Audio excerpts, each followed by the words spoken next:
बहुत समय पहले एक राजा के दरबार के बाहर एक शोर हो रहा था और राजा ने वो बात जाननी चाही कि एक शोर क्यों हो रहा है।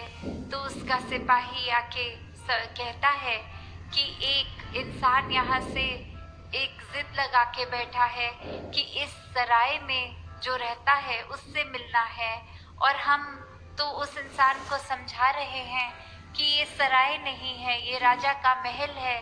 तो वो उसी जिद पे अटका है कि इस सराय में रहने वाले मालिक को मिलवा दो।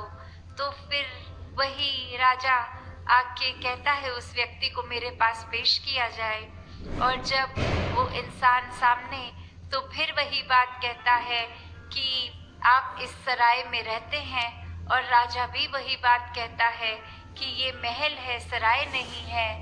तो कैसे वो इंसान कहता है कि ये अगर आप महल बुला रहे हैं तो ये महल आपका उस तरह ही हुआ था कि आपसे पहले हमारे राज्य में जो राज करते थे वो उनको हरा दिया आपने जंग में, और उनका ये महल आपके कब्जे में आ गया, तो अब ये आपका महल है।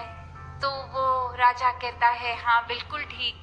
तो वो इंसान आगे समझाता है कि ये फिर सराय ही तो हुआ, जिस तरह सराय में इंसान अक्सर आ जा सकता है, एक वो जगह ठिकाना किसी एक सिर्फ गुजरान मात्र, तो वो अपनी नहीं हो जाती। हम सिर्फ एक रात के आराम के लिए, कुछ दिनों के लिए आराम के लिए उस सराय के अंदर जा सकते हैं। उसी प्रकार ये आपकी, जिसको आप महल बुला रहे हैं, वो एक सराय ही तो हुई।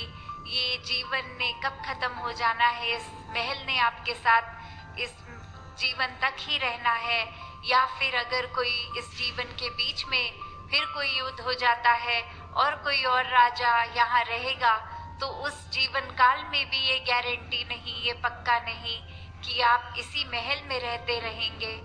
तो जहाँ एक घर, एक महल भी अपना साथ नहीं जाएगा, वहाँ फिर क्या साथ जाएगा।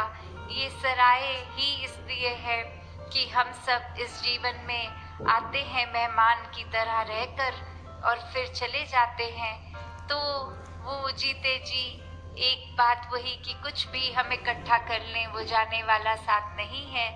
तो इस कहानी का यही निष्कर्ष कि अपने जीवन में हम एक जो भी पल में हैं उसको पूर्णता से जिए, नहीं तो अगला पल पता नहीं कब है हमारा आखिरी।